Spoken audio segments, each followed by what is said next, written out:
Halo Sobat Geo semuanya. Gimana kabarnya hari ini? Apakah semuanya sehat?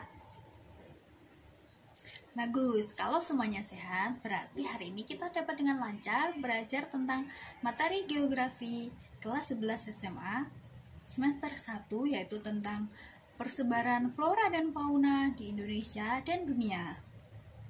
Sebelum masuk ke materi, mari kita lihat kompetensi inti dari materi persebaran flora dan fauna di Indonesia dan dunia.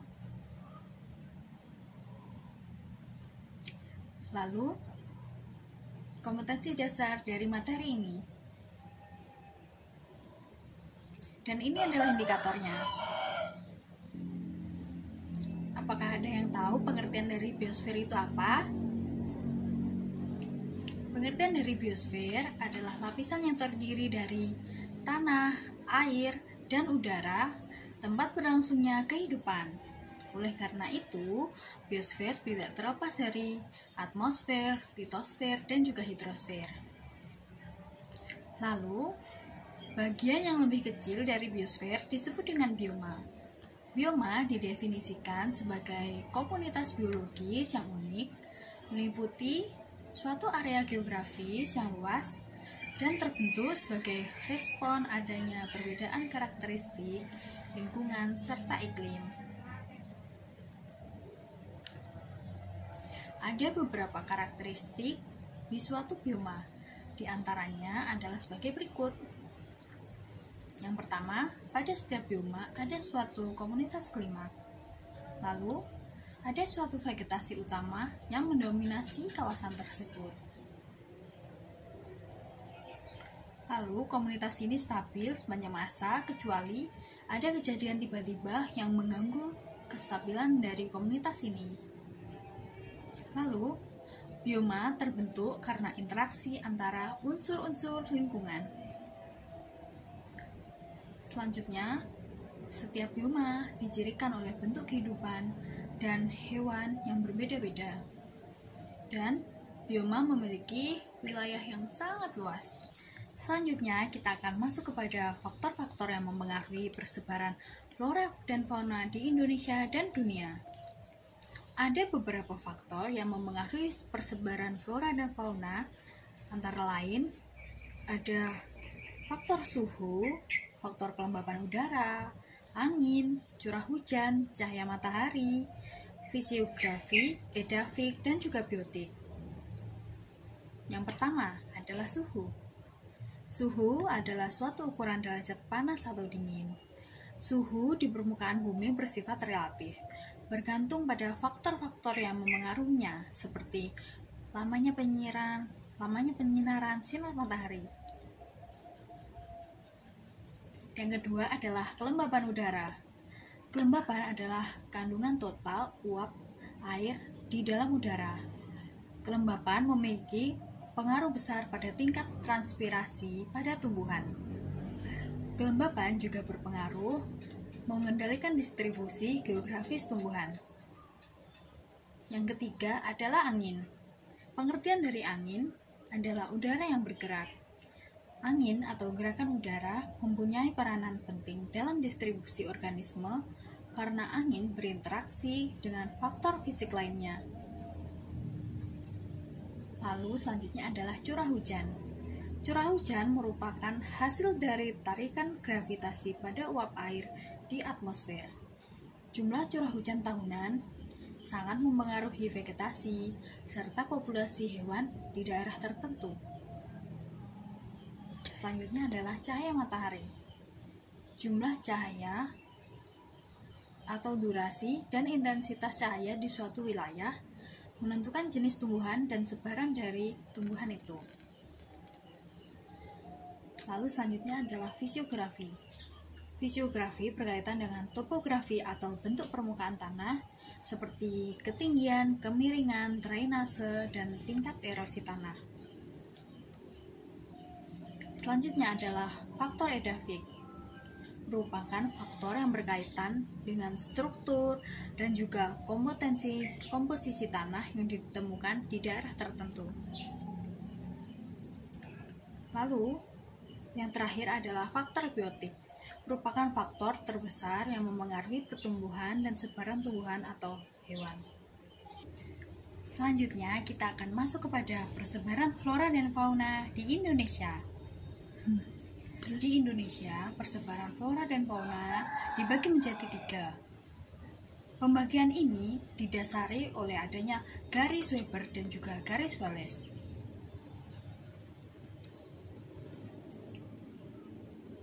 Pembagian ini dibagi berdasarkan pengamatan yang dilakukan oleh ilmuwan zoologi yaitu Alfred Russel Wallace, Max Carl Wilhelm Weber, dan juga Richard Lydekker. Ada 3 kawasan utama persebaran flora di Indonesia. Ketiga kawasan itu adalah sebagai berikut. Yang pertama adalah kawasan bagian barat. Kawasan flora yaitu merupakan kawasan flora subregion Indonesia-Malaysia. Yang kedua adalah kawasan bagian tengah, yaitu Kepulauan Wallacea yang meliputi Sulawesi, Nusa Tenggara Timur, dan juga Maluku. Yang ketiga adalah bagian timur yang merupakan kawasan subregion Australia. Lalu, pola persebaran fauna di Indonesia mengikuti pola persebaran flora di Indonesia. Sebagaimana persebaran flora di Indonesia, persebaran fauna di Indonesia juga dibagi menjadi 3 wilayah, yaitu wilayah bagian barat meliputi kawasan flora subregion Indonesia-Malaysia. Pada kawasan fauna bagian tengah merupakan Kepulauan Wallacea yang terdiri dari Sulawesi, Nusa Tenggara, Kepulauan Timur, dan juga Maluku, dan juga kawasan fauna bagian timur yang merupakan subregion Australia. Setelah mengetahui tentang persebaran flora dan fauna di Indonesia, selanjutnya kita akan masuk kepada wilayah yang lebih luas, yaitu persebaran flora dan fauna di dunia. Pola persebaran flora dan fauna di dunia dapat dipahami melalui bioma-bioma yang ada, biasanya diklasifikasikan berdasarkan vegetasi yang dominan dalam suatu wilayah regional yang luas. Adapun beberapa bioma di dunia adalah bioma tundra, alpin, dan juga arktik, bioma taiga, bioma hutan gugur beriklim sedang, bioma hutan hujan selalu tropis, bioma padang rumput beriklim sedang, bioma gurun dan juga semi gurun, bioma hutan gugur tropis, bioma padang rumput di daerah tropis, dan juga bioma hutan hujan tropis. Yang pertama adalah bioma tundra, alpin, dan arktik. Zona vegetatif ini ditemukan di ketinggian dan garis lintang tertinggi, semuanya tanpa adanya pepohonan. Dan juga komunitas ini hanya terdiri dari lumut, rumput, dan juga semak-semak rendah. Yang kedua adalah bioma taiga.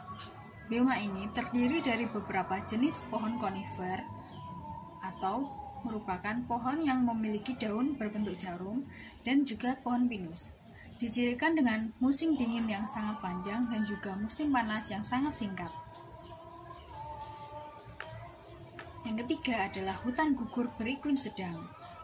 Biasanya ditemukan di wilayah pesisir yang memiliki iklim sejuk dan curah hujan sedang, seperti di Eropa, Cina, Korea Selatan, Jepang, Chili Selatan, dan juga Selandia Baru. Lalu adalah hutan hujan subtropis. Ditemukan di daerah iklim subtropis lembab dengan musim dingin ringan dan juga hujan ringan. Pohon berdaun jarum dan pohon berdaun lebar merupakan vegetasi di bioma ini. Selanjutnya adalah padang rumput beriklim sedang. Padang rumput ini hanya ditumbuhi oleh rumputan karena memiliki musim hujan yang sangat singkat. Hewan yang berada di bioma ini antara lain zebra Afrika, kanguru Australia, dan juga bison Amerika. Selanjutnya adalah bioma gurun dan juga semi gurun. Bioma ini merupakan hamparan padang pasir yang ditandai dengan rata-rata jumlah curah hujan tahunan yang jauh lebih kecil daripada tingkat penguapan massa air ke atmosfer. Selanjutnya adalah bioma hutan gugur tropis. Ditemukan di wilayah 15-20 derajat lintang utara atau selatan, atau merupakan pinggiran bioma hutan hujan tropis. Lebih dari 2/3 pohon di hutan gugur tropis merupakan pohon yang menggugurkan daunnya. Selanjutnya adalah padang rumput yang berada di daerah tropis. Disebut juga sebagai tropical grassland atau sabana. Merupakan jenis tumbuhan yang tahan terhadap kelembapan rendah. Lalu selanjutnya adalah hutan hujan tropis. Terdapat di daerah dengan suhu relatif stabil sepanjang tahun dan juga curah hujan yang melimpah. Hutan hujan tropis antara lain terdapat di Indonesia, Australia bagian utara, Papua bagian timur, Afrika Tengah, Amerika Tengah. Selanjutnya adalah konservasi flora dan fauna di Indonesia dan juga dunia. Pengertian dari konservasi sumber daya alam hayati adalah pengelolaan sumber daya yang pemanfaatannya dilakukan secara bijaksana untuk menjamin kesinambungan persediaannya dengan tetap memelihara dan meningkatkan kualitas keanekaragaman dan nilainya. Adapun kelestarian dari flora dan fauna kerap diganggu oleh berbagai faktor-faktor sebagai berikut. Yang pertama adalah faktor evolusi. Yang kedua ada faktor penebangan ilegal. Yang ketiga ada faktor perburuan atau penangkapan hewan secara ilegal. Dan yang keempat adalah faktor bencana alam. Konservasi sumber daya alam hayati dapat dilakukan melalui kegiatan-kegiatan sebagai berikut. Dapat dilakukan dengan pengawetan keanekaragaman jenis tumbuhan, dapat juga dengan pemanfaatan secara lestari sumber daya alam hayati dan juga ekosistemnya. Beberapa contoh konservasi flora dan fauna yang ada di dunia antara lain ada di Huanglong, Tiongkok, ada di Taman Nasional Yosemite, Amerika Serikat. Untuk di Indonesia sendiri, contohnya adalah Taman Nasional Gunung Leuser dan juga Kebun Raya Bogor.